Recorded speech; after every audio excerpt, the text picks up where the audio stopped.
नमस्कार दोस्तों, मैं राहुल नेगी सक्षम एकेडमी के YouTube चैनल पे आपका स्वागत और अभिनंदन करता हूं। जैसे कि हम पुरानी वीडियो में जो कि उत्तराखंड की आदि जनजातियों के बारे में हम चर्चा कर चुके हैं, तो चलिए जो हमारा अगला टॉपिक होगा आज, तो हम कुनिंद राजवंश भी पढ़ चुके थे। तो कुनिंद राजवंश में हम अमोघ भूति के बारे में चर्चा कर चुके थे।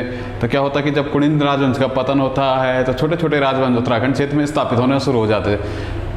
एक प्रकार से मानेंगे तो अमोघ भूति की मृत्यु के बाद उत्तराखंड क्षेत्र में भारी अराजकता का माहौल पैदा हो जाता, जिसका फायदा उठाते हुए छोटे छोटे क्षेत्र थे, इन क्षेत्रों में छोटे छोटे राजवंश स्थापित होने शुरू हो जाते। तो चलिए चर्चा करते हैं इन छोटे छोटे राजवंशों पे। तो पहला हम पे आता है हमारा शक राजवंश। उत्तराखंड में जो पहला राजवंश हम पढ़ेंगे कुनिंद के बाद, वो होगा हम पे शक राजवंश। शक राजवंश की जानकारी, माना जाता है कि पहली से दूसरी सदी के बीच जो शक राजवंश आई उत्तराखंड क्षेत्र के मेनली पर्यटन क्षेत्रों में स्थापित था।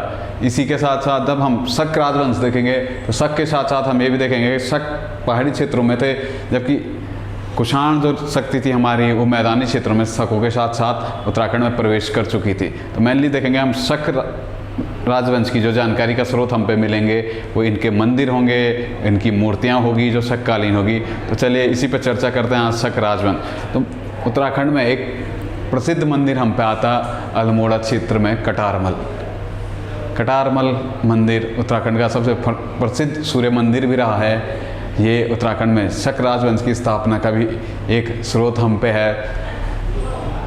साथ साथ देखेंगे तो कटारमल मंदिर, जो कटारमल मंदिर का निर्माण किया था राजा कटारमल ने करवाया था, ये भी हम पे एक फैक्ट बनेगा ग्रुप सी का। तो इन्हीं मंदिरों पे बात करते हुए चलते हैं। तो उत्तराखंड में माना जाता है कि पहली सदी के आसपास राज्य के पहाड़ी क्षेत्रों पर जब शक राजाओं का शासन चल रहा था, तो इनके शासन का उल्लेख, पहली जो जानकारी इनके शासन की जो पहली जानकारी हम पे मिलेगी तो शक संवत मिलेगा। जो मेनली हम पे शक राजवंश की जानकारी का स्रोत मिलेगा, एक शक संवत में मिलेगा जो 78 ईस्वी में जारी किया गया था। दूसरी चीज़ जो हम पे मिलेगी, इस क्षेत्र के तमाम सूर्य मंदिरों पे थोड़ा चर्चा करता हूँ। इस पर एक लिस्ट बना रखी मैंने, उसी पे पढ़ाऊँगा।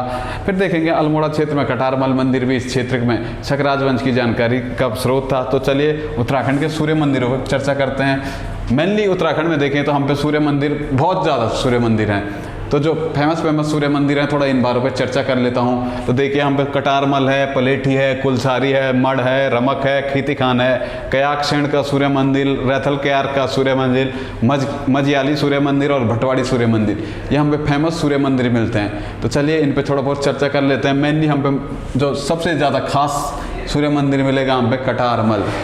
कटारमल अल्मोड़ा में स्थित है। कटारमल का मंदिर अल्मोड़ा में है, ये बात थोड़ा नोट कर लिए, ग्रुप नोट कर लीजिए ये बात। कटारमल का मंदिर अल्मोड़ा में है। ग्रुप सी में कभी कभी बेसिक क्वेश्चन जो बनते हैं वो कटारमल से संबंधित जरूर होते हैं, तो ये चीज़ थोड़ा रट भी लीजिए, समझ भी लीजिए। कटारमल थोड़ा इम्पोर्टेंट बन जाता है हम पे। तो कटारमल एक फेमस मंदिर है सूर्य का, उत्तराखंड के अल्मोड़ा क्षेत्र में है। राजा कटारमल द्वारा इसका निर्माण कराया गया था। दूसरा जो मंदिर आएगा हम पे पलेठी का सूर्य मंदिर। पलेठी का सूर्य मंदिर देवप्रयाग रीजन में, माने तो इसे टिहरी में। पलेठी का जो सूर्य मंदिर आएगा हम पे वो टिहरी में होगा। ये पलेठी का सूर्य मंदिर टिहरी एक जगह पड़ती है हमारा हिंडोला खाल, 3री-4वीं सदी में निर्मित यह पलेठी का सूर्य मंदिर है। फिर हम एक और मंदिर देखते हैं हम पे कुलसारी मेनली चमोली क्षेत्र, यहीं से माँ नंदा जात की यात्रा भी होके गुजरती है कुलसारी में। कुलसारी का सूर्य मंदिर माने तो पिंडर नदी के किनारे है, पिंडर घाटी में स्थित है। ये मेनली हमारी घाटी जो है पिंडरी घाटी है। तो कुलसारी का जो सूर्य मंदिर बनेगा चमोली में बनेगा, पिंडर घाटी में है। तीसरा बात इसमें जो जब कत्यूरी राजवंश शुरू करेंगे तो इसे एक और फैक्ट बताऊंगा। चलिए अगला जो आएगा हमारा मढ़ का सूर्य मंदिर पिथौरागढ़ में आएगा। फिर हम पे एक और रमक और खेतीखान के जो मंदिर आएंगे हम पे चंपावत में। इसी खेतीखान का एक और नाम हम पे मिलता है सुई। ये तो ऑप्शन में होगा सुई का सूर्य मंदिर, ये तो हम पे होगा खेतीखान का सूर्य मंदिर। तो अब ऑप्शन हम पे जो बनेगा वो चंपावती बनेगा। सुई राज्य भी कभी आता कि सुई राज्य किस क्षेत्र में था, तो ये मेनली लोहाघाट चंपावत क्षेत्र में स्थित था। फिर तीसरी चीज़ हम पे आएगा कयाक सैन का सूर्य मंदिर। कयाक सैन और कयाक रैथल, रैथल कयाक, ये दो अलग अलग चीज़ें हैं। कयाक सैन आएगा तो पौड़ी में, और कयाक रैथल का सूर्य मंदिर आएगा तो हम पे उत्तरकाशी में आते हैं 3 मंदिर सूर्य के। कयाक रैथल का सूर्य मंदिर, भटवाड़ी का सूर्य मंदिर और मजियाली का सूर्य मंदिर, ये तीनों जो सूर्य मंदिर बनेंगे हम पे उत्तरकाशी। तो माना जाता है कि शक राजवंश के जो संबंधित मंदिर हम पे थे, ये तीनों हम पे शक राजवंश की जानकारी देते हैं। तो जो अगला हम पे राजवंश आएगा, इन्हीं के साथ साथ देखेंगे हम कि मैदानी क्षेत्रों पे कुषाण राजवंश ने भी स्थापना अपनी शक्ति बढ़ानी शुरू कर दी थी। अमोघ भूति का जब पतन हो रहा था तो पर्यटक क्षेत्रों में शक राजवंश, जबकि मैदानी क्षेत्रों में कुषाण राजवंश अपनी शक्ति बढ़ा रहे थे। तो इसी कुषाण राजवंश पे जो चर्चा करते हैं थोड़ा बहुत। कुषाण राजवंश की जो जानकारी मिलती है हमें मेनली उत्तराखंड में इनके सिक्कों से मिलती है। ये उत्तराखंड के ऐतिहासिक स्रोत में भी मैं ये चीज़ें आपको बता चुका था। उत्तराखंड में जो इसकी जानकारी का स्रोत है मेनली कुषाण कालीन के, तो कुषाण के सिक्के हमें मिलती है। साथ साथ जो चर्चा करूंगा मैं, तो शक राजवंश के साथ साथ कुषाण राजवंश मैदानी क्षेत्रों में अपना वर्चस्व बढ़ा रहा था। फिर इसमें बताऊँ कुषाण राजवंश के शासन के कार्यकाल के टाइम उनका उल्लेख जो सर्वाधिक मिलेगा वो हमें इनकी मुद्राओं से मिलेगा। तो इनकी मुद्राओं पर बात कर रहा हूँ तो मेनली इनकी मुद्राएँ हमें मिली है वीरभद्र, ऋषिकेश में पड़ता है वीरभद्र, यहाँ से इनकी मुद्राएं मिली है। फिर हम देखेंगे तो सुमाड़ी से भी मिली है, मोरध्वज से भी मिली है, मुनि की रेती। देखिए तो वीरभद्र में जब खुदाई चल रही है तो इस क्षेत्र में हमें कुषाणकालीन मुद्राएं मिलती है। इस क्षेत्र की खुदाई मेनली माना जाता है कि 1973-74 में SC घोष ने की थी। SC घोष जो वीरभद्र से कुषाण सिक्कों की खोज की थी वो SC घोष ने की थी, 1973-74 में की थी। पहली बात ये आती है। फिर देखिए हम सुमाड़ी से भी हम पे मिलते हैं, मोरध्वज से भी हम पे यहाँ पे सिक्के मिलते हैं। फिर तीसरे जो हम पे आता है गोविशाण, भी हम पे एक ऑप्शन और आता है कि गोविशाण से भी हमें कुषाणकालीन मुद्राएं मिलेगी।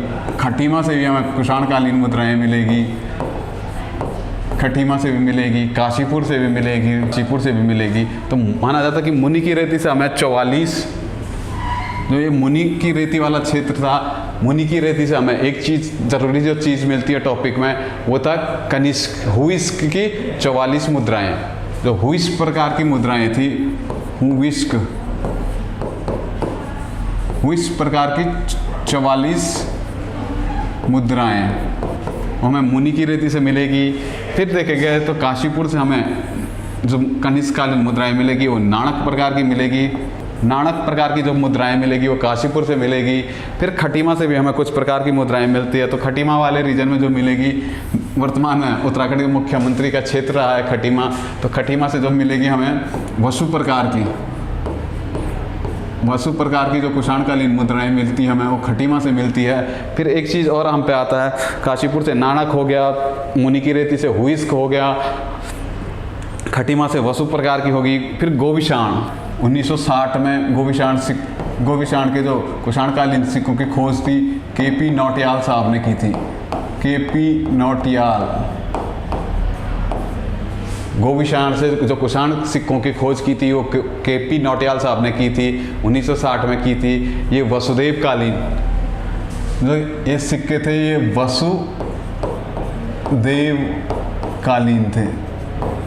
वसुदेवकालीन प्रकार के सिक्के थे। तो मेनली जो देखेंगे हम तो कुषाणों में जो उनकी राज्य की जानकारी के भी स्रोत मिलते हैं, उनके ये सिक्के मिलते हैं। इन राजाओं ने उत्तराखंड क्षेत्र में राज्य किया था। तो माना जाता है कि जब कुषाण राज्य इस उत्तराखंड में स्थापित था तो इसी समय उत्तराखंड से अंतर्राष्ट्रीय व्यापार भी होना शुरू हो गया था।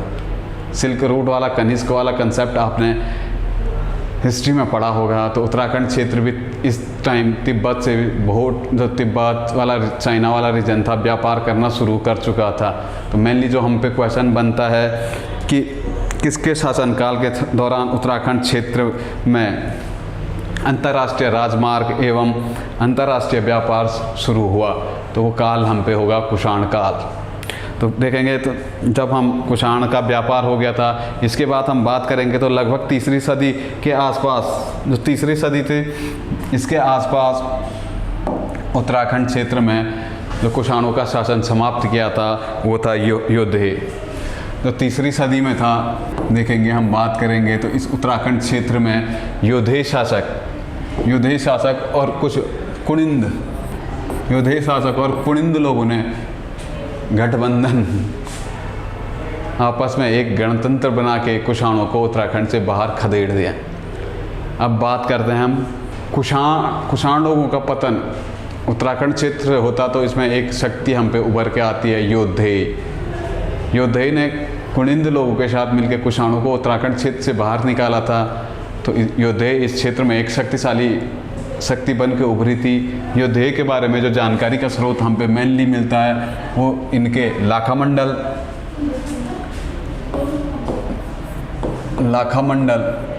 लाखामंडल शिलालेख योधेय राजवंश की जानकारी का स्रोत हम पे देगा। तो योधेय राजवंश जो लाखामंडल शिलालेख है ये रानी ईश्वरा का है। रानी ईश्वरा जो इस वंश की एक राजकुमारी थी। माना जाता कि योधेय का जो ये यादव राजवंश था इसकी स्थापना सैन्यवर्मन ने की थी।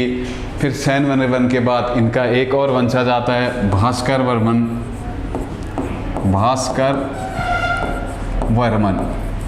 इस वंश भास्कर वर्मन का उल्लेख भी हमें मिलता है। फिर भास्कर वर्मन की पुत्री आती है हम पे रानी ईश्वरा।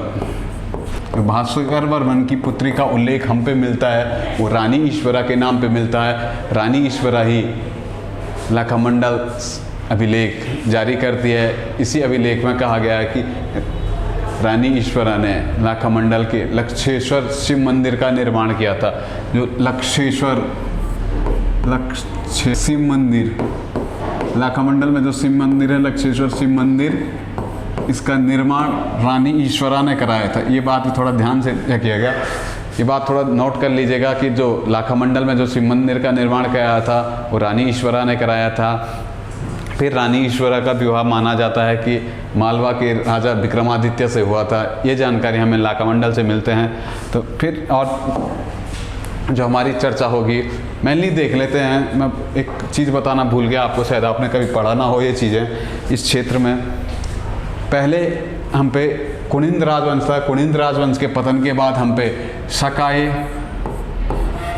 ये क्रम कभी आपको लगाने को आए तो याद रखेगा, शक, फिर यहाँ पे कुषाण आए। कुषाण के बाद जो हमें मेनली देखेंगे तो लोकल क्षेत्रीय राजवंश हम पे मिले। क्षेत्रीय राजवंशों में मैं बात करूँगा तो हम पे योधेय भी आएंगे, कल्याण वर्मन आएगा, कल्याण वर्मन का राज्य भी आएगा। फिर इसी क्षेत्र में देखेंगे हम तो पौण राजवंश, तो सील वर्मन वाला देहरादून पे आता है, पौण राजवंश आएगा। फिर गोविशाण भी आएगा।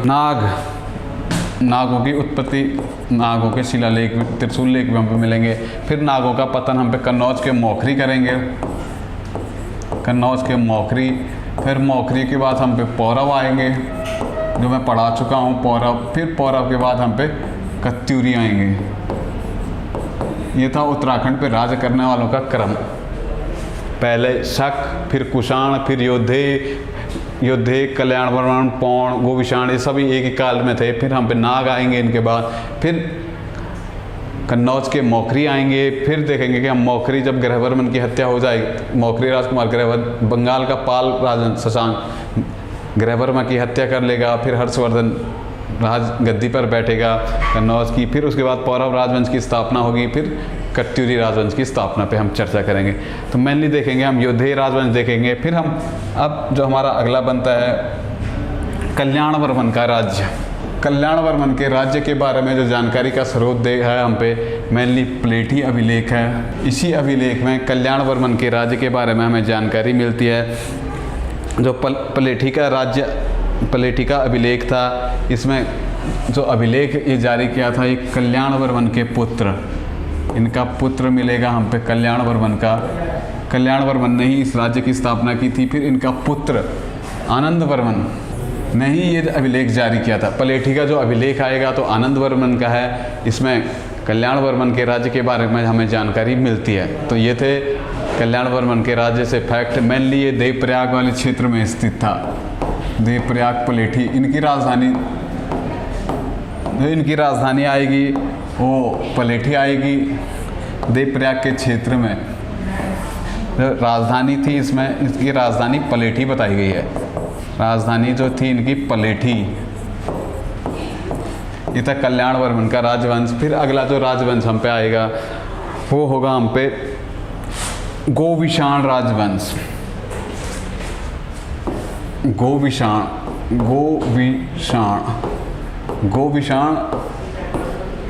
राजवंश।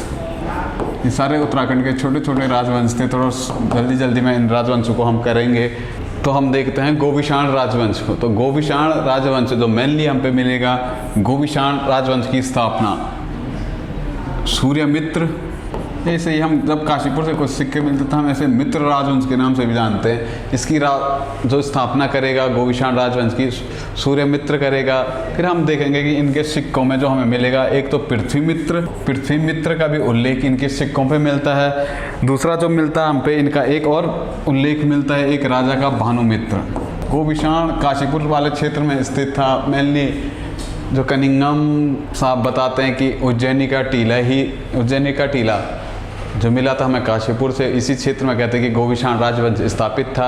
फिर राजशेखर की एक बुक आती है काव्य मीमांसा। राजशेखर की ये बुक है काव्य मीमांसा। इस बुक में बताया गया है कि जो कृतपुर जो है उत्तराखंड वाले रीजन को कृतपुर, इसमें राज करने वाला एक खसपति था। यहाँ जो राजा था एक खसपति था। चीज़ पे हम एक और बात याद करेंगे कि देवी चंद्रगुप्तम में इसे शकपति कहा गया। जो यहाँ का राजा था इसे शकपति कहा गया। ये चीज़ें हमें मिलती है।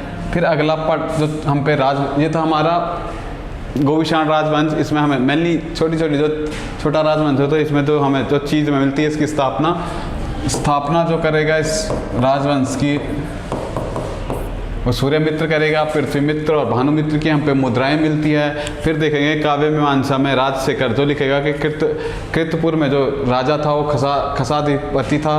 फिर जो हमें जानकारी चंद्रगुप्त में मिलेगा, देवी चंद्रगुप्तम में वो कहेगा वो खसाधिपति नहीं शकपति था। फिर एक और चीज़ हम देखेंगे, देहरादून क्षेत्र में हमें युगशैल की जानकारी मिलती है, यज्ञ वेदिकाएँ मिलती है। इस वंश पे भी थोड़ा चर्चा करते हैं। तो हम देखेंगे कि देहरादून कालची वाला रीजन था वार्ष्य गौण राजवंश।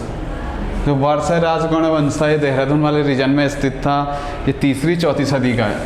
तीसरी व चौथी सदी में ये राजवंश स्थापित था। इस क्षेत्र में देहरादून में जो वर्षगौण राजवंश था ये इस क्षेत्र में तीसरी चौथी सदी में स्थापित था। इस वंश का संस्थापक जो हमें मिलेगा, जो इस वंश का संस्थापक है, वर्षगौण वंश का संस्थापक जो मिलेगा हमें पौण। आपने एक क्वेश्चन और सुना होगा कि जो सीलवर्मन की यज्ञ वेदिकाएँ मिली थी वो किस वंश से संबंधित था। तो कभी कभी हम पे आता वर्षगौण वंश ऑप्शन में ना हो हम पे तो हम पौण राजवंश भी मार सकते हैं। फिर इस वंश के जानकारी का जो स्रोत हम पे मिलता है कि इनकी राजधानी पौण राजवंश की जो राजधानी थी इनकी युगशैल थी। युगशैल बोले तो वर्तमान में एक कालसी थी, कालसी को ही युगशैल कहते थे। ये चीज़ें हम पे इन पे मिलती है। फिर एक चीज़ और इनका जो उल्लेख हम पे मिलेगा कि शीलवर्मन इस वंश का एक राजा हुआ है, बड़ा प्रसिद्ध राजा था शीलवर्मन है। यमुना नदी के तट पे शीलवर्मन ने अश्वमेध यज्ञ कराए थे। जो उल्लेख और इस राजवंश पे मिलेगा तो शीलवर्मन ने यमुना नदी के तट पे अश्वमेध यज्ञ करवाए थे। फिर देहरादून क्षेत्र के जगत ग्राम ये बाड़वाला वाला क्षेत्र, यहाँ से यज्ञ वेदिकाएँ मिलेगी हमें। यज्ञ वेदिका जो यज्ञ वेदिकाएँ होंगी ये शीलवर्मन की होंगी। शीलवर्मन तो मेनली इस वंश के बारे में हमें यही जानकारी हमें मिलती है। कि जो वर्षगौण या पौण राजवंश था ये 3री-4री सदी में देहरादून वाले रीजन में स्थित था। फिर इसकी राजधानी युगशैल कालसी थी। फिर इसका संस्थापक पौण था। फिर हमें जगतग्राम से यज्ञ वेदिकाएँ मिलती है जो, तो वो सिल्वर वन की यज्ञ वेदिकाएँ होंगी। फिर एक चीज़ और ध्यान से सोच लीजिए, हम पे उत्तराखंड क्षेत्र में केवल 2 ही यज्ञ वेदिकाएँ मिली है। 2 ही जगहों से यज्ञ वेदिकाएँ मिली है, देहरादून के जगतग्राम से सिल्वर वन की, फिर पुरोला से हम पे मिलती है अमोदभूति की यज्ञ वेदिकाएँ कहाँ से मिलती है, तो हमें पुरोला से मिलती है। फिर ये था, फिर एक और आता कि अंबाड़ी का शिलालेख। अंबाड़ी का शिलालेख में हमें अंबाड़ी का जो शिलालेख है इसमें हमें शिव भवानी के रूप में जानकारी मिलती है। अंबाड़ी के शिलालेख, अंबाड़ी के जो शिलालेख है, अंबाड़ी के जो शिलालेख से हमें जो जानकारी मिलती है, तो हमें इस शिव भवानी के बारे में जानकारी मिलती है। ये भी इसी वंश से संबंधित था, शिव भवानी।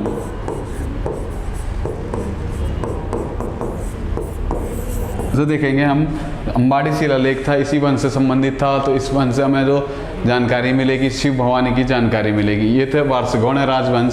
फिर अगला देखेंगे हम, तो इसके बाद हम पे उत्तराखंड क्षेत्र में नाग राजवंश स्थापित हो चुका था। नाग राजवंश उत्तराखंड क्षेत्र में इस समय नाग राजवंश आया था हमारा, जो मेनली माना जाता है नाग राजवंश 5वीं सदी के आसपास, 5वीं सदी के आसपास ये राजवंश आया था।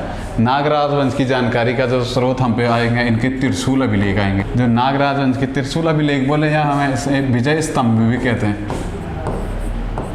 विजय स्तंभ। जो नाग राजवंश की जानकारी हमें देंगे वो त्रिशूल अभिलेख और विजय स्तंभ देंगे। त्रिशूल अभिलेख में हम देखेंगे तो 2 जगहों से हमें त्रिशूल अभिलेख मिले हैं, बाड़ाहाट, दूसरा हमें गोपेश्वर से मिलता है, गोपेश्वर। तो त्रिशूल अभिलेख मिले हमें 2 जगहों से मिले हैं, बाड़ाहाट उत्तरकाशी में विश्वनाथ मंदिर से, दूसरा गोपेश्वर के गोपीनाथ मंदिर से हमें 2 त्रिशूल अभिलेख मिले हैं, 2 नाग राजाओं का उल्लेख करते हैं। गोपेश्वर के गोपीनाथ मंदिर से हमें 4 नाग राजाओं के नाम मिलते हैं, अंशुनाग,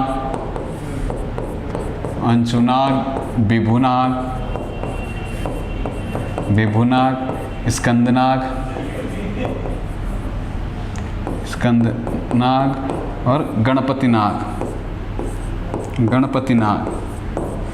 तो ये गणपति नाग था इस राजवंश का सबसे प्रसिद्ध राजा था, सबसे शक्तिशाली राजा जो इस राजवंश में मिलेगा, नाग राजवंश में, तो हम पे गणपति नाग मिलेगा। गणपति नाग का उल्लेख जो हम पे होगा तो इस राजवंश में सबसे शक्तिशाली राजा के रूप में होगा। फिर बाड़ाहाट में देखें तो हम पे यहाँ पे 2 राजा गुहा नागेश्वर नाथ, 2 नाग राजाओं का उल्लेख हम पे मिलता है। तो मेनली जो नाग राजवंश की राजधानी हम पे मानी जाती है तो ये पाताल भुवनेश्वर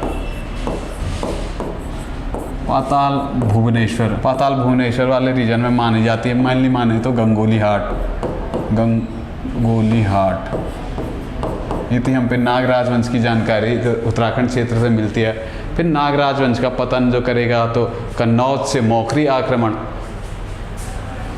जो कन्नौज के राजा थे, कन्नौज के मौखरी थे, ये भी उत्तराखंड क्षेत्र पे आक्रमण करते हैं, इसे जीतते हैं, उत्तराखंड क्षेत्र से नाग राजवंश की सत्ता समाप्त करते हैं और मौखरी राजवंश की स्थापना उत्तराखंड में हो जाती है। फिर ये चलता रहता है मौखरी राजवंश। फिर मौखरियों का एक राजा आता है ग्रहवर्मा की हत्या कर देता हम पे बंगाल का शासक शशांक, पाल शासक शशांक। तो यहाँ पे अराजकता का माहौल पैदा हो जाता है। फिर हर्षवर्धन राज्य करता है, हर्षवर्धन के अधीन भी उत्तराखंड रहता है। फिर हर्ष की मृत्यु के बाद इसमें पौरव राजवंश स्थापित हो जाता है। फिर पौरव के बाद हम पे कत्यूरी राजवंश स्थापित हो जाता है। चलिए, तो धन्यवाद, आज के लिए इतना ही। जो अगली हमारी वीडियो होगी वो कत्यूरी राजवंश से संबंधित होगी।